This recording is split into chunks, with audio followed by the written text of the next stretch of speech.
कभी सोचा है क्या होता है जब कोई दुनिया कोई समाज अपना रास्ता भटक जाता है। आज हम हिंदू धर्म ग्रंथों से निकली एक ऐसी ही गहरी भविष्यवाणी की बात करेंगे, एक कहानी जो ठीक इसी सवाल का जवाब देती है। और यही एक सवाल इस पूरी कहानी की जड़ है। एक ऐसी कहानी जो हमें एक फिलोसॉफिकल, एक रहस्यमयी यात्रा पर ले जाने वाली है। तो कहानी शुरू होती है महाभारत के महायुद्ध के ठीक बाद। सोचिए, इतनी बड़ी जीत, पांडव जीत चुके हैं, युधिष्ठिर हस्तिनापुर के सिंहासन पर बैठे हैं, लेकिन इस जश्न पर ना एक गहरी चिंता का साया मंडरा रहा है। युधिष्ठिर की चिंता किसी बाहरी दुश्मन को लेकर नहीं थी, नहीं, उन्हें डर था आने वाले कलयुग का।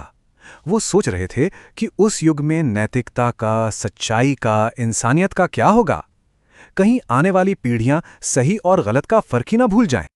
अब इन गहरे सवालों का जवाब कौन दे सकता था? तो युधिष्ठिर अपने चारों भाइयों भीम, अर्जुन, नकुल और सहदेव के साथ सीधे पहुंचे द्वारिका भगवान कृष्ण से सलाह लेने। लेकिन देखिए, कृष्ण का तरीका हमेशा की तरह अलग था। उन्होंने कोई सीधा साधा जवाब नहीं दिया, बल्कि उन्होंने कहा, कलयुग को समझने के लिए उसे सुनना नहीं, उसे देखना होगा। उन्होंने पांचों भाइयों को एक अजीब सा काम सौंपा। जंगल में जाओ और जो भी अजीब, जो भी असामान्य दिखे, उस पर गौर करो।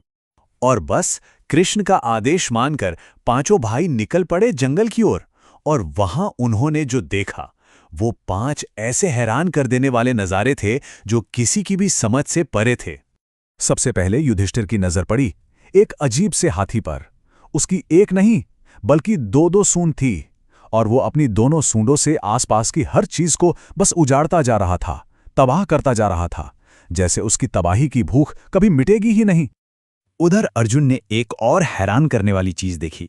एक पक्षी जिसके पंखों पर वेद के श्लोक लिखे थे, मतलब साक्षात ज्ञान का प्रतीक। लेकिन यही ज्ञानी पक्षी मरे हुए जानवरों का मांस नोच नोच कर खा रहा था। सोचिए, कितना बड़ा विरोधाभास, पवित्रता और क्रूरता एक साथ। भीम ने जो देखा वो तो और भी परेशान करने वाला था। एक गाय अपने नए जन्मे बछड़े को बड़े प्यार से चाट रही थी, लेकिन उसका प्यार, उसका दुलार इतना ज्यादा था, इतना अंधा था कि वो बेचारा बछड़ा घायल हो गया, लहूलुहान हो गया। मतलब मां का प्यार ही उसके बच्चे के लिए चोट की वजह बन गया। अब बारी थी सहदेव की। उन्हें एक पहेली जैसा दृश्य दिखा। सोचिए, 6 कुएं पानी से लबालब भरे हैं, बिल्कुल ऊपर तक, और उनके ठीक बीच में एक 7वां कुआं है जो उन सबसे गहरा भी है, पर वो बिल्कुल सूखा, एकदम खाली पड़ा है। मतलब इतनी बहुतायत के बीच एक अजीब सा खालीपन। और आखिर में नकुल, उन्होंने देखा कि एक बहुत बड़ी चट्टान पहाड़ से नीचे लुढ़क रही है, इतनी विशाल कि रास्ते में आने वाले बड़े बड़े पेड़ों को तिनके की तरह कुचलती जा रही थी। लेकिन फिर वो एक नन्हे से नाजुक से पौधे के सामने आके रुक गई, बस वहीं थम गई। अब आप सोच सकते हैं कि पांचों भाइयों का क्या हाल होगा। हैरान, परेशान, अपनी अपनी देखी पहेलियों के साथ वो वापस कृष्ण के पास पहुंचे। अब वक्त था इन अजीब नज़ारों के पीछे छिपे गहरे मतलब को जानने का, और कृष्ण ने एक एक करके हर राज से पर्दा उठाना शुरू किया। तो कृष्ण ने जो समझाया वो सच में चौंकाने वाला था। उन्होंने कहा कि हर एक दृश्य आने वाले कलयुग के समाज का आईना है। वो 2 सूंड वाला हाथी, वो कलयुग के शासकों का प्रतीक है। मतलब दोहरे चेहरे वाले लोग जो बोलेंगे कुछ और करेंगे कुछ, और अपनी ही प्रजा का दोनों हाथों से शोषण करेंगे। और वो पक्षी जिसके पंखों पर वेद थे, पर वो मांस खा रहा था, वो प्रतीक है उन विद्वानों का जिनके पास ज्ञान तो बहुत होगा, लेकिन वो उसका इस्तेमाल भलाई के लिए नहीं, बल्कि अपने लालच को पूरा करने के लिए करेंगे।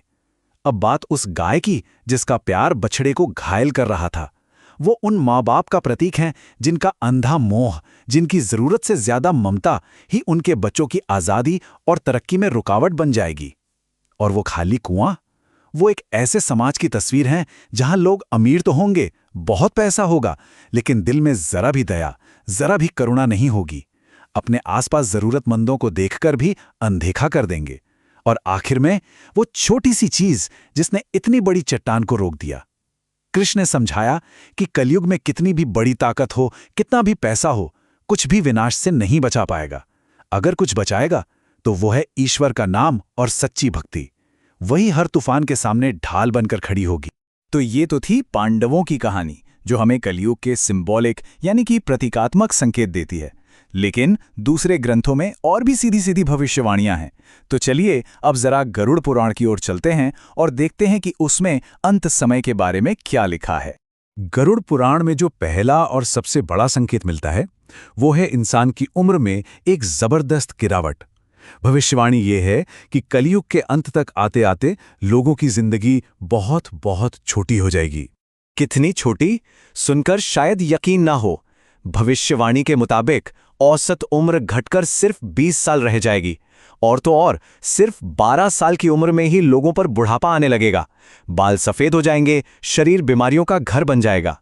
इसके अलावा समाज का जो पूरा नैतिक ढांचा है वो पूरी तरह से बिखर जाएगा। परिवार और धर्म की जो परंपराएं हैं उन्हें लोग भूल जाएंगे। समाज चलेगा तो सिर्फ स्वार्थ, धोखे और लालच के दम पर। रिश्तों में न विश्वास बचेगा, न कोई पवित्रता। और इंसान का ये पतन सिर्फ समाज तक ही नहीं रहेगा, इसकी झलक प्रकृति में भी दिखेगी। पेड़ पौधे फल और फूल देना बंद कर देंगे, बारिश होनी बंद हो जाएगी, जिससे चारों तरफ भयानक अकाल पड़ेगा। जो थोड़ा बहुत अनाज उगेगा उसमें न स्वाद होगा न पोषण। और आखिर में जब पेड़ पौधे खत्म हो जाएंगे तो इंसान जिंदा रहने के लिए पूरी तरह मांस पर निर्भर हो जाएगा। और अब हम बात करते हैं कलयुग के आखिरी और सबसे ड्रामेटिक चैप्टर की, वो महाविनाश जो इस दुनिया को उसके पापों से मुक्त करेगा, उसे प्योरीफाई करेगा। धर्म ग्रंथों के मुताबिक ये अंत एक झटके में नहीं होगा, बल्कि इसके कुछ चरण होंगे। सबसे पहले आसमान में एक नहीं 7 सूरज दिखाई देंगे जो धरती का साला पानी सोख लेंगे। फिर उनकी भयानक गर्मी पूरी दुनिया को जलाकर राख कर देगी। इसके बाद पूरे 100 सालों तक ऐसी विनाशकारी बारिश होगी जिसकी बूंदें बिजली की तरह गिरेंगी और पूरी दुनिया एक विशाल समंदर में डूब जाएगी। और फिर उसी जल से एक नई, एक शुद्ध सृष्टि का जन्म हो। तो इस तरह देखें तो ये महाप्रलय सिर्फ एक विनाश नहीं है, ये एक प्योरिफिकेशन है, एक ज़रूरी शुद्धिकरण, एक ऐसी प्रोसेस जहां एक करप्ट हो चुकी दुनिया को साफ किया जाता है ताकि सत्य और धर्म का एक नया दौर, एक नया सतयुग फिर से शुरू हो सके। तो सवाल ये उठता है कि अगर हर अंत एक नई शुरुआत ही है, तो ये हजारों साल पुरानी भविष्यवाणी आज के समय के लिए हमें क्या संदेश देती है, क्या सोचने पर मजबूर करती है?